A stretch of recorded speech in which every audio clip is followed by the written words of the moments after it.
Hello, everyone. I'm Kimberlyn Toe, and I'm from the North Central Texas Council of Governments. And today I'm going to talk to you about Air North Texas, a clean air campaign for North Central Texas. The North Central Texas Council of Governments, also known as COG, is a voluntary association of, by, and for local governments established to assist in regional planning. COG's purpose is to strengthen both the individual and collective power of local governments and to help them recognize regional opportunities, eliminate unnecessary duplication, and make joint decisions. The COG planning area consists of 16 counties, as shown on this slide. And the Transportation Department at COG serves as the Metropolitan Planning Organization, also known as the MPO, for the 12-county Dallas-Fort Worth region. And that's shown outlined in black. The MPO works closely with the regional, state, and federal partners to plan and recommend transportation projects that will improve mobility and encourage more efficient land use, all while minimizing the impact on the region's air quality. The counties outlined in black are in the 12-county MPO area. In 2012, the U.S. Environmental Protection Agency, also known as the EPA, designated 10 counties: Collin, Dallas, Denton, Ellis, Johnson, Kaufman, Parker, Rockwall, Tarrant, and Wise counties in north central Texas as non-attainment for the pollutant ozone in accordance with the 2008 8-hour ozone national ambient air quality standards. These standards were designed to protect human environmental health, and ground-level ozone is monitored and targeted for reductions due to its potential harmful effects. So what is ozone? Ozone is a gas composed of 3 atoms of oxygen, and it occurs both in the Earth's upper atmosphere and at ground level. The 2 different types of ozone we're going to talk about today are the stratospheric ozone and ground-level ozone. Stratospheric ozone is also known as the good ozone, and it shields us from the harmful effects of the sun's ultraviolet light. Ground-level ozone is considered bad ozone, and it forms when emission sources mix with oxides of nitrogen and or volatile organic compounds that react in the presence of sunlight. So how is bad ozone formed? When you mix a couple of these elements together with sunlight, volatile organic compounds, and nitrogen oxides, you create ozone. Ground-level ozone, or bad ozone, can negatively affect a person's health in a number of ways. On this slide, you can find the different health effects of ground-level ozone. So, what is Air North Texas? It's a public awareness campaign encouraging residents of North Texas to make clean air choices. Composed of a coalition of regional organizations committed to improving the air in North Texas. Air North Texas also aims to generate a consistent region-wide brand promoting behavioral and lifestyle changes impacting the health and the environment. So what we're asking today is the support of the general public. We're asking that the people of North Texas treat Air North Texas as a comprehensive air quality resource. Engage with us on social media using the hashtags listed here. Engage with us during Air Quality Awareness Week in May, and implement clean air strategies on Ozone Action Days. You can also sign up to receive Air Pollution and Ozone Action Day alerts, as well as monthly Clean Air Corner blog tips. Air North Texas staff is also available for community presentations and outreach, and we encourage all North Texans to participate in Clean Air Action Day on August 4th, 2021 this year. A little bit more about Clean Air Action Day. We're asking all North Texans to do at least one thing to help improve air quality on August 4th, 2021. You can take your lunch to work, use mass transit, of course following CDC guidelines, bike or walk to work or to your destination, combine your errands, avoid idling your vehicle, and maintaining your vehicle. You can make online commitments at airnorthtexas.org. We also encourage North Texans to share what they're doing on social media with the hashtag CAAD 2021. You can find all of our Air North Texas partners located and listed here. And if you have any questions about Air North Texas, please feel free to contact us here. My name is Anthony Maffa. I'm with the North Central Texas Council of Governments, and I'm going to present some information to you all about car care awareness. What is car care awareness? Car care awareness is advancing the air quality benefits for the region by educating them about proper vehicle maintenance, how things work on their vehicle, what to do if something goes wrong, why they should maintain their vehicles properly, and what to do if a check engine light turns on while they're driving, and why not to drive a vehicle with a check engine light on. Through this, we hope to build strong community relations by going out into the public when we can, and really empowering people to take control of their vehicle maintenance, and doing so, we are aligning nationally with the April and October Car Care Awareness Months. So we used to have car care clinics that were hosted throughout the region at different car repair shops. The North Central Texas Council of Governments initially began these clinics in April of 2013, and we recently stopped them due to the pandemic that we're currently experiencing in 2020 and into 2021. Clinics focused on the organization's message of education. We really wanted to emphasize proper vehicle maintenance, in that people should take an active role in their vehicle's maintenance, not only to save them money, but to keep their car running in tip-top shape, but to also educate people on why they should be doing it for air quality reasons as well. Driving around with a check engine light actually may have your vehicle produce more pollution than it's supposed to, and it also can end up costing you more money in the long run. This also provided vehicle owners with a chance to speak to qualified technicians. As they went around to these different clinics, they had the chance to get their car computer scanned by a qualified technician and talk to a professional about any questions they have about vehicle maintenance, and to see what may be going on wrong with their vehicle.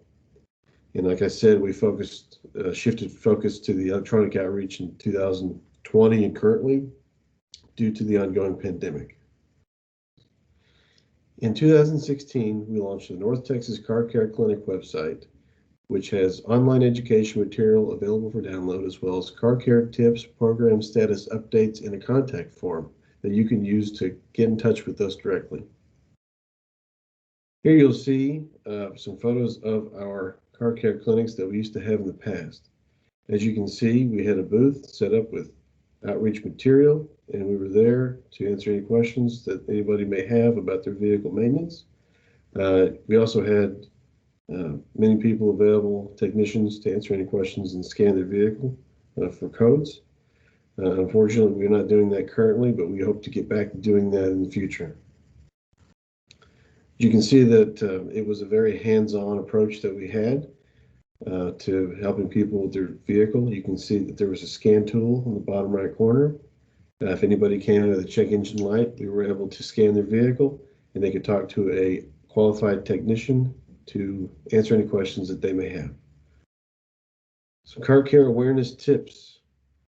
This one has to do with the check engine light that I'm sure people are familiar with.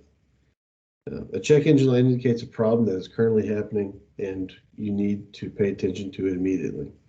Also, driving with this check engine light may cause your vehicle to pollute more than it has to. So always take care of a check engine light as soon as you see it, not only to save you time, but to improve the air quality and to save you money and to keep your vehicle running properly. Good fuel economy and good performance and emissions are all effects of a properly running engine. If you're experiencing any issues with your engine, get them taken care of immediately. Also, preventative maintenance is also very important. Proper tire inflation can improve gas mileage by more than 3% or 10 cents a gallon. Save money and wear on your tires. Please contact us if you have any questions, concerns, or comments, and we'll be more than happy to answer them and get back to you as quick as we can. Thank you. Hello, my name is Bailey Muller. I'm a senior planner here at the North Central Texas Council of Governments, and I'll be giving a brief update on electric vehicles and how they impact our region. To get some relevancy on why we're talking about EVs today, our region is actually in ozone non-attainment, which means it does not meet the federal standards outlined for the harmful pollutant ozone. Ozone itself is created when nitrogen oxides and volatile organic compounds interact with sunlight to create that harmful pollutant. As electric vehicles are no emissions, and our region, most of the emissions in our region producing ozone are from the transportation sector, we are promoting EV adoption because we are hoping it can decrease ozone trends over time. When we talk about EVs in general, there's a few different vehicles that can be categorized as an electric vehicle itself. The first is a fuel cell electric vehicle. Those are more commonly referred to as those hydrogen fuel cells. They're not currently on the market in Texas, so you don't see too many of those. The plug-in hybrid electric vehicle is an EV with a smaller electric battery, and when that depletes, it can use a backup gasoline engine. And then there's that full battery electric vehicle, which just has the battery. There's approximately 14,000 EVs in North Texas today, and of that, 75% are battery electric and 25% are plug-in hybrids. This is a brief snapshot of EV growth that we have witnessed across Texas over time. In the last 5 years, North Texas itself has observed a 32.5% average annual growth rate for EVs. And so it's pretty exciting for us. Seeing that year after year has been pretty eye-opening in planning and seeing how much EVs can change over time. 2020, we did see a small dip. However, we do attribute that to the pandemic and some other factors. So we do anticipate EVs to continue to rise in the future. There's been many projections that have been released that anticipate EVs could be up to 55% of all vehicles on the road by 2040.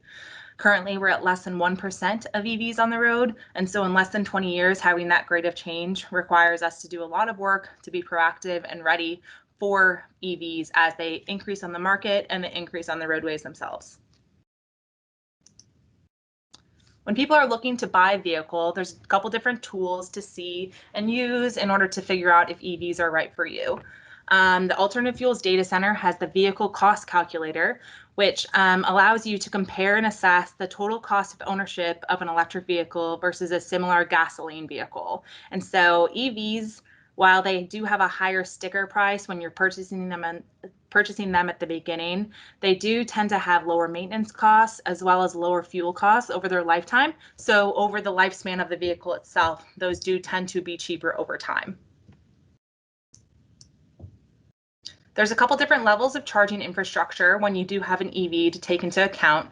All of these are varied based upon the speed of the charging itself. And so level 1, you don't see too many of those because they are slower chargers. Level 2 is by far the most common type of charger across Texas. There's almost 3,000 dispersed across the state. And then those DC fast chargers are the fastest ones, the most powerful chargers out there right now. There's over 270 of those across Texas, and those can get 60 to 80 miles per 20 minutes of charge. And so basically you're only using those when you don't have time dedicated to be able to charge your vehicle over a longer span. This here is a brief snapshot of all the existing electric vehicle infrastructure in North Texas. You can see those are all the different types of EV chargers that are publicly available today. You can access all of these and see not only where local North Texas chargers are, but also across the country at the Alternative Fuels Data Center, Alternative Fuel Station Locator tool. This is available via the internet browser, or they do have iPhone and other phone apps available. Within the app, you're able to see what type of charger it is, if there's any time constraints on it, as well as be able to put in different destinations on where you're going, and you could see where the closest and most convenient chargers are, so you never have to worry about your vehicle running out of battery when you're trying to get from point A to point B. In order to expand the existing infrastructure that we currently have, there is some funding available that we are very much encouraging people to take advantage of.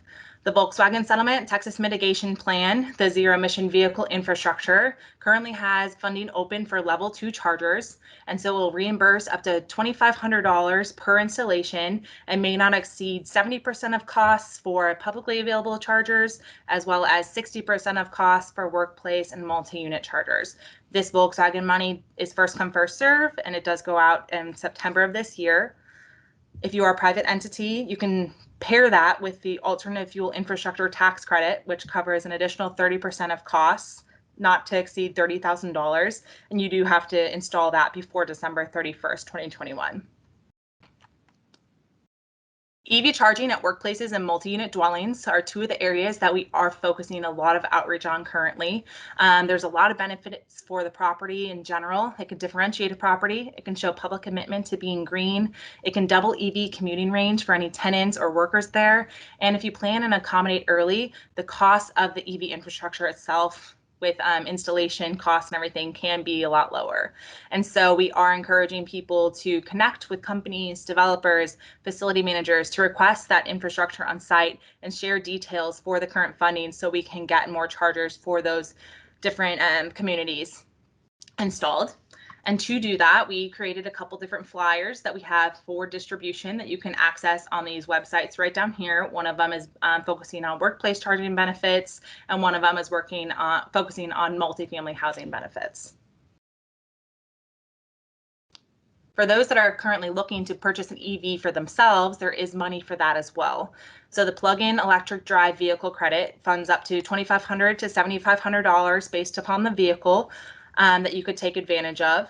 If you know of a fleet that has medium to heavy duty trucks, there are other funding opportunities available for them. We have some of those listed on our air quality funding page, which is nctcog.org/AQ funding. So if you know any companies or cities that you think could benefit from those larger, medium, heavy duty vehicles to be electric, definitely send them those that information and those opportunities, because we do encourage them to take advantage of the funding for those as well. Texas additionally did have funding for up to $2,500 of a rebate for EVs. The latest round did expire on January 7, 2021, so it's currently not available. However, there's a few different bills that are in the Texas legislature that could possibly impact that rebate. House Bill 2221 is more commonly referred to as the Electric Transportation Act, does cover and proposes a few updates to that state incentive, which would require the dealer to credit the incentive payment to the buyer at the time of sale. Currently, right now, you do not get it off at the time of sale. You submit paperwork and then you get reimbursed later. And so that would streamline the process a little bit. And then it would also expand the rebate to provide up to $4,000 for light duty EV trucks that are coming on the market. For those that are interested in electric vehicles, this bill does encompass a lot more than just this rebate proposal. And so we do encourage you to go to the summary of the bill here at TxETRA Electric Transportation Act Bill Summary and read through those possible changes and different things that bill would be covering. While we went over a lot, we are very excited about EVs in our region and know that it's an ever-changing industry. And so we do encourage everyone to go onto our websites and try to follow us on our constant contact list so you can stay in the loop with any major news updates or funding updates. You can access those on both our event page as well as our DFW Clean Cities page. And then you can also contact me directly or anyone on the DFW Clean Cities team. We'd be happy to help with anything. Thank you. Hello, everyone. I am Karen Sanders, and I am a transportation planner for our Travel Demand Management, also known as TDM program area. Today, we will briefly discuss the various features of Tri-Parking It. Tri-Parking It is a free alternative commute resource for the North Central Texas region. Tri-Parking It rewards commuters for carpooling, vanpooling, taking transit, walking, biking, teleworking, working a compressed week, or even brown bagging your lunch. If you currently drive alone, you can also use Tri-Parking It to find carpool or vanpool matches. Website features of Tri-Parking It are a simplified registration process, instant reward system, carpool and vanpool rideshare matching, the ability to track recurring trips, the ability to track commuter activity, and third-party app syncing such as Under Armour, Strava, and Hitch. TriParking users can sync their account to their Under Armour and Hitch accounts. Activity tracked by these apps are instantly recorded in TriParking It. This app feature is only enabled when people are actively traveling. To establish a TriParking account, visit tryparkingit.com or download the free app from the App Store or from Google Play. The user is to follow a series of simple prompts to establish their account and create their profile. TriParking incentivizes users to not drive alone by offering reward points for tracked commuter activity. Points received from logged commute trips are then used as currency to purchase over 3,000 rewards. There is no waiting period. Rewards are instantly redeemable. Reward types available are TriParking Green Reward Partners, Entertainment Rewards, Contests, rewarded points used to enter reward drawings, and Purchase Rewards, which are rewarded points used as currency to buy prizes. Visit tryparking.com or the TriParking app for a complete list of rewards. Please make note of my contact information. This concludes my presentation, and I appreciate the opportunity to provide an overview of such a great free resource for our region. Hello, I am Julie Anderson, a Senior Transportation Planner in the Transportation Department with the North Central Texas Council of Governments. Today I'm going to talk about our regional bicycle and pedestrian safety education campaign, Lookout Texans. One reason for this campaign relaunch is the increased use of trails since the pandemic last year. As we have seen, trail use by people biking and walking increased 70% last spring. This increased use has continued to be high throughout this past year and this spring. As spring comes, there will continue to be more people on the trails and roadways of North Texas.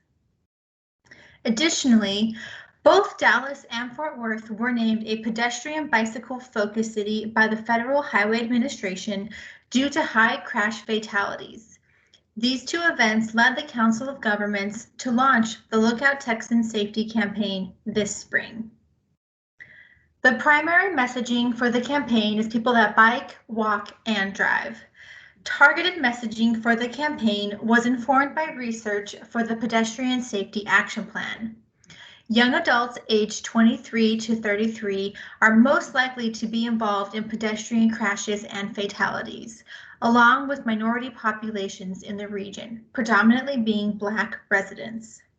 Marketing for this year's campaign will include paid advertising with Fort Worth Bike Sharing, Facebook, Spotify, YouTube, DART, and Trinity Metro, in addition to public service announcements with Downtown Dallas Inc.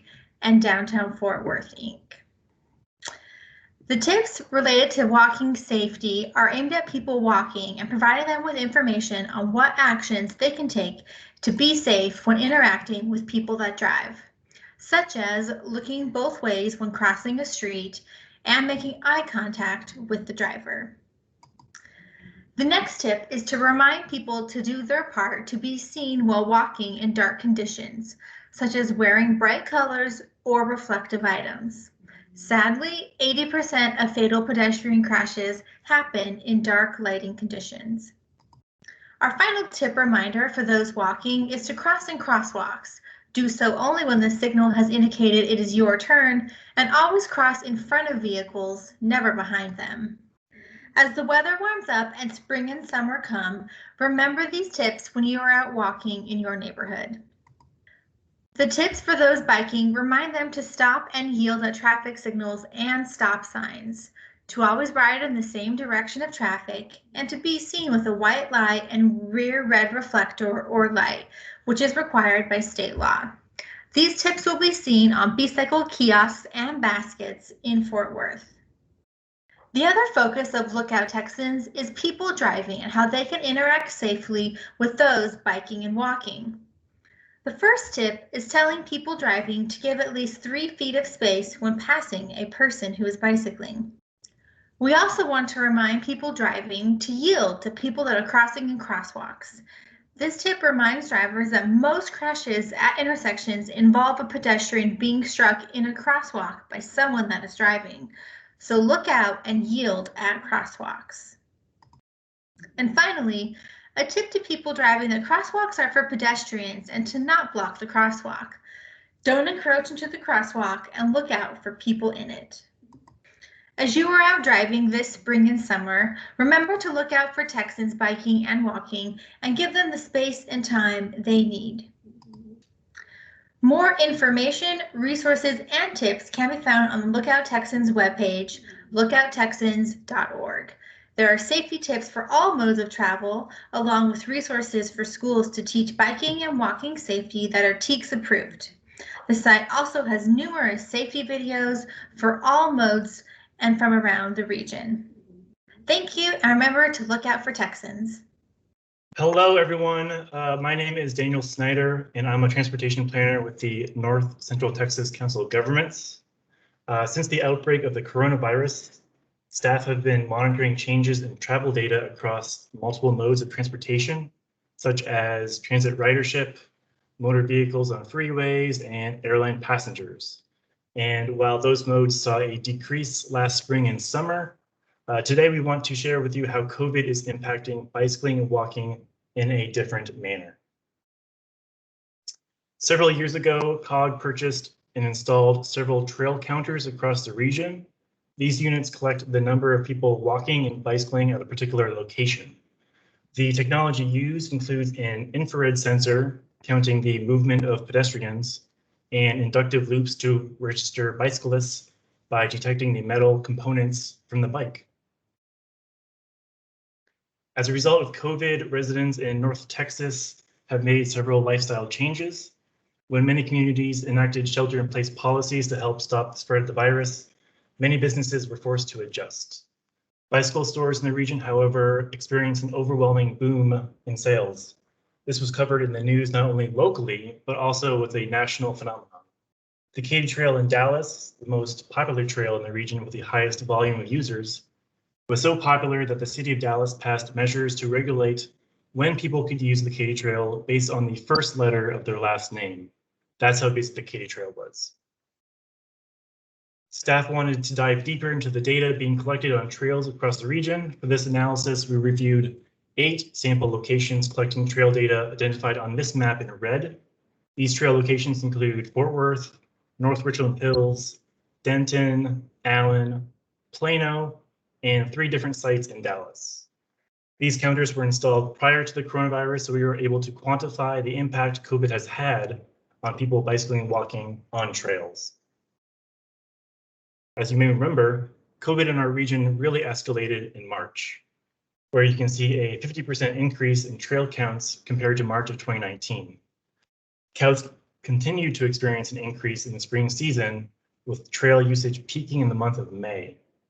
Compared to May 2019, trail counters in May 2020 registered a 78% increase. Trail counts since May have continued to be higher compared to 2019 levels, but the combination of nice weather and the relaxation of shelter-in-place policies may have contributed to a surge in people wanting to go outside. The next few slides will dive deeper into the data collected during this past May and share what patterns and trends we found. This chart shows the daily average trail counts in both May 2019 and May 2020 at each of the 8 locations. As you'll notice, there's a stark contrast. In the previous slide, you'll remember that the Katy Trail only experienced a 37% increase. During May 2020, an average day recorded nearly 3,000 trail counts. Of the 8 locations, 5 of them registered over 2,000 trail counts on an average day this past May, which is more than what any of them had recorded in 2019. The trail counters used in this analysis can distinguish bicyclists from pedestrians. This chart compares the proportion of people bicycling to people walking at each of the 8 locations. Bicycle mode share is colored blue, with the pedestrian mode share in red. Across the board, all of the count locations registered an increase in the proportion of bicycle counts over 2019. I think this chart is really interesting because it reflects the surge in bicycle sales that occurred at the beginning of the pandemic. For example, bicyclists accounted for 36% of traffic on the rail trail in Denton in May 2019. In May 2020, that number increased to 70%. Looking at trail count data at the hourly level, what's interesting is that trail counts on weekdays, shown on this chart in yellow, between 10 a.m. and 7 p.m., experienced an increase of 120%. So more people were out on trails throughout weekdays, far more compared to before COVID. This data also informs us that there was an increase of trail traffic on weekends, shown here in green, in the late morning, and also the evening around 7 p.m. To learn more about COG's Bicycle and Pedestrian Count program, please go to nctcog.org/bikeped count data. Thanks. Hello, and thank you for participating. My name is Amy Johnson. I work for the North Central Texas Council of Governments, and I work as a planner on the Long Range Plan team. So I'm here to talk a little bit about the Mobility 2045-2022 update. The Mobility 2045 plan is the region's currently adopted mobility plan. So this is a long-range transportation plan that covers the Dallas-Fort Worth region. It was adopted by the Regional Transportation Council on June 14th of 2018. And according to federal regulations, we have to either adopt a new plan or an update to a plan within 4 years. So we have our deadline for adopting a new plan or an update as November 2022. And so to give us some time to go through our federal processes, the Regional Transportation Council is again slated to adopt the update in June of 2022. So what's new with the plan update compared to the original Mobility 2045? We'll have some updated data that we'll be working with. So our travel demand model, our demographic data, those are getting an update. We'll also have an updated financial forecast. So we'll be able to tell, especially in the post-COVID environment, how much money we can reasonably expect to receive over the time frame of the plan. We'll also have some project refinements. So because it's an update, we don't have a lot of brand new projects being incorporated into the plan, but we'll have refinements. There are some projects that are completed that will be coming off the list. And then we'll also have some program and policy updates. And a couple of the really new and exciting features of the update is we're going to be building upon our performance-based planning framework. So we began this process several years ago when we started to incorporate the federally required performance measures. And those help to kind of tell the story of how transportation is doing in the region by giving us data on things like pavement condition, bridge condition, transit assets and condition.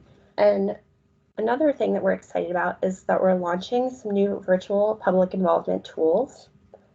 So to go over that in more detail, this is called Map Your Experience. This is a rather new virtual tool that launched last year, and you can visit this tool at nctcog.org/mapyourexperience.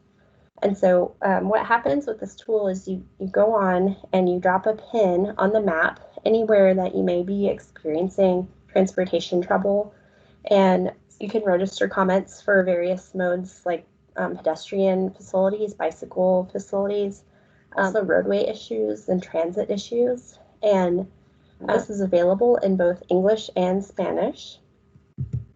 So this is part of a suite of input tools and processes. And so we're not eliminating our other traditional public involvement, we're just adding to it.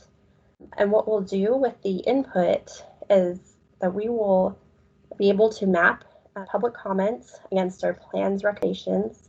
So we'll put those together on the map to be able to find first those places where we're actually already addressing the needs out there. And then secondly, and most importantly, we'll be able to highlight some gaps and some areas of need. And so we'll be doing this analysis over the coming year, and we'll bring the results back to future public meetings.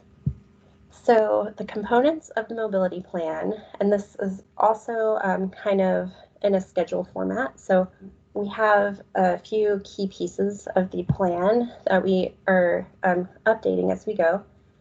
First being our vision and goals and objectives. So those are complete. Those basically have carried over from Mobility 2045 since it is an update. And then, of course, as I mentioned, we'll be building on the performance-based planning framework there. And then we'll go through our project selection and prioritization processes. And then, as I mentioned before, in 2022, we're expecting plan adoption. So as just a reminder of what our mobility plan vision is, this is to improve the region's mobility today and tomorrow by embracing technology and innovation. So we do want to emphasize that we do seek to incorporate innovative solutions and tools into what we do. And we want to make sure that we're embracing technology as we go, and we're really looking to find solutions to people's transportation issues out there. And our mobility plan goals, these were carried over, as I said, and we have 4 goal themes. That's mobility, quality of life, system sustainability, and implementation. And so we have 9 goals that fall under those. These are not just about roadway, but they're also about other things like your quality of life. So we want to encourage sustainable development, and we want to make sure that we enhance the environment in what we do. And then we also want to make sure that we incorporate things like, ensuring adequate maintenance and safety and reliability of the entire transportation system. So here's our schedule for our plan update. So we began with some of our base analysis and frameworks in 2020. We are now in the second quarter of 2021. So we're in our agency and public coordination phase, as well as our plan development phase. By next year early, we expect to have our draft recommendations, and those will come out for review. Then we have an official public comment period. So stay tuned and you'll hear more from us on how you can participate in that. And then by May and June, we're seeking our action from the Regional Transportation Council. And then the last piece, as I mentioned, is working with our federal partners to get our air quality conformity determination. So here's our contact information. And like I mentioned, we've got the Map Your Experience website, but we also have a website for our plan update, and that's nctcog.org/plan-in-progress. And so feel free to visit that site. We have a lot of new tools and resources, information on there. And then shoot us an email if you have any further questions. Thank you.